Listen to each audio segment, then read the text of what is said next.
I took the library ban so he could borrow books again. And 9 years later, he rolled a traveling library into villages that had none. My name is Nico Perrin. In my wallet, there's a brass star, no bigger than a sunflower seed. It's the little chat a hole punch makes when you forgive a fee. I kept it because some debts look better as constellations than as numbers. I was the person who restickered spines and brewed the staff tea too long. On winter afternoons, I shelved returns in the H's, Huxley cuddling Hurston, and tried not to take sides. That day, a boy stood at the desk with his backpack zipped to bursting. Rafi Kellan, eyes tired like the house behind them was tired too. He held a stack of books about building things that don't fall down. The system blinked red. Locked, 11840 due, ban active. Our head librarian folded her hands. I'm sorry, sweetheart. Until the fees. I can work them off, Rafi said, voice steady like it had learned to be. My mother started nights. We moved. I hid the books so they wouldn't get thrown out. He wasn't asking for money. He was asking not to be turned away from thinking. I took a breath. I took another. I can clear it, I said. Too fast, too soft. You don't, the head librarian began. I'll take the ban, I said clearer, so he can borrow again. There's a rule in some old policies about transfer of penalties for staff or volunteers. Mostly dusty, rarely used. She read it twice. It will bar you for 6 months, Nico. I know. And your university logins? Library e-journals are not my personality, I lied. We did the little ritual. She slid the date stamp across, and I pressed it into the ledger where pain turns into paper. Thump, chik, chik.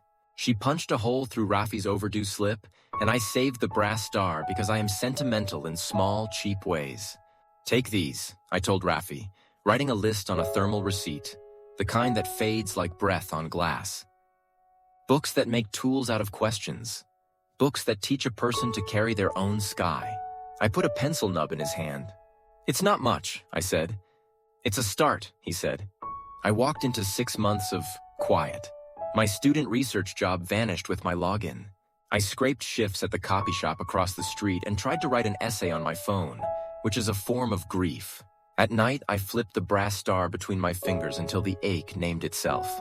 It wasn't about losing access. It was about what we do to keep a door open for one person who might hold it open for many. People think libraries are about books. They are about permission.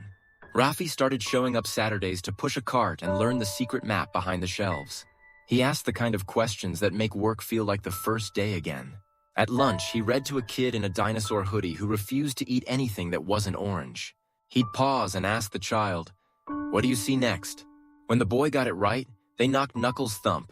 Chik, chik. Our stamp rhythm turned into a private drum. Then life did what it does.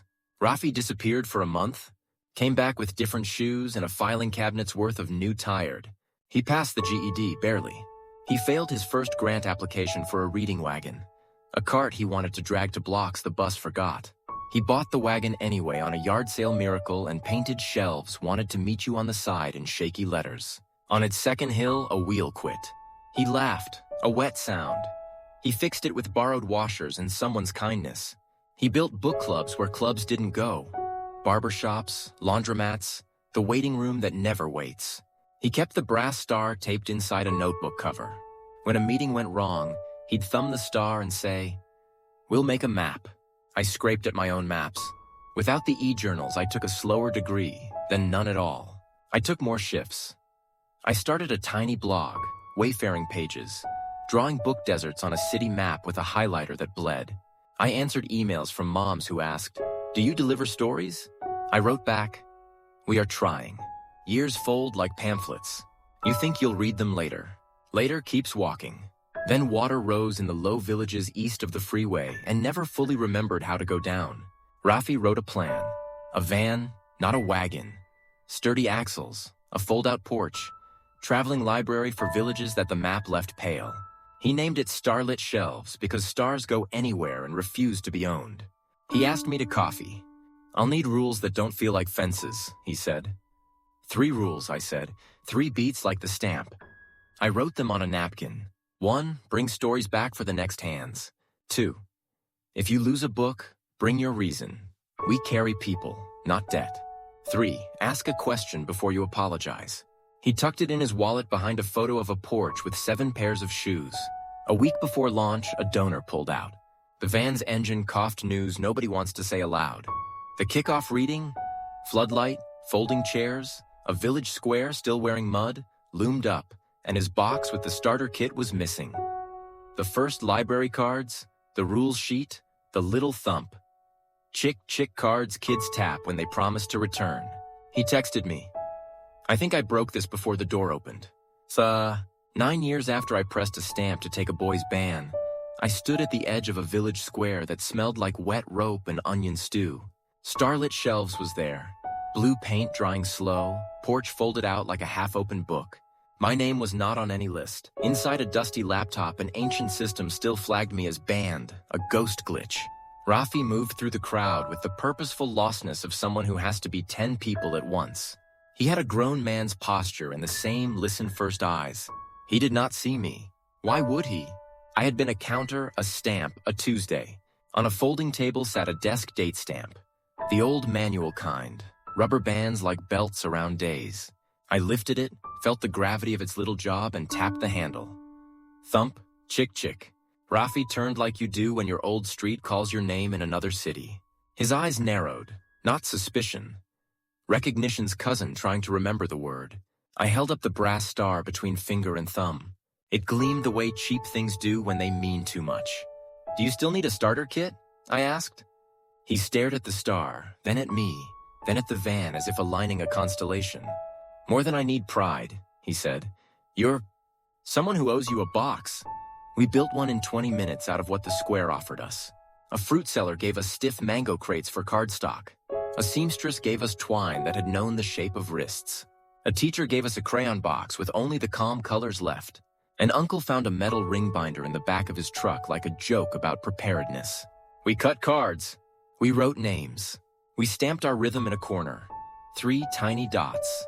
Thump, chik, drawn in crayon. We wrote the rules on a scrap of billboard vinyl. Bring stories back for the next hands. If you lose a book, bring your reason. We carry people, not debt. Ask a question before you apologize. Rafi stepped up on the fold-out porch. He held a book that had once been afraid of water and now wasn't. He didn't speechify. He just sat on the top step and began to read about a house that learned the names of the winds. Children gathered like magnets remember iron. An elder leaned on a cane and closed his eyes like rain had finally picked a side. When Rafi opened the box, the first child in line was the dinosaur hoodie kid's cousin because poetry enjoys circles. Tap your promise, Rafi said, handing over a card. A tiny finger tapped the 3-dot rhythm. Thump, chik.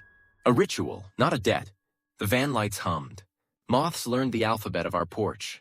The line kept moving. A girl in a mud-freckled dress asked, "What if I can't read yet?" Rafi smiled.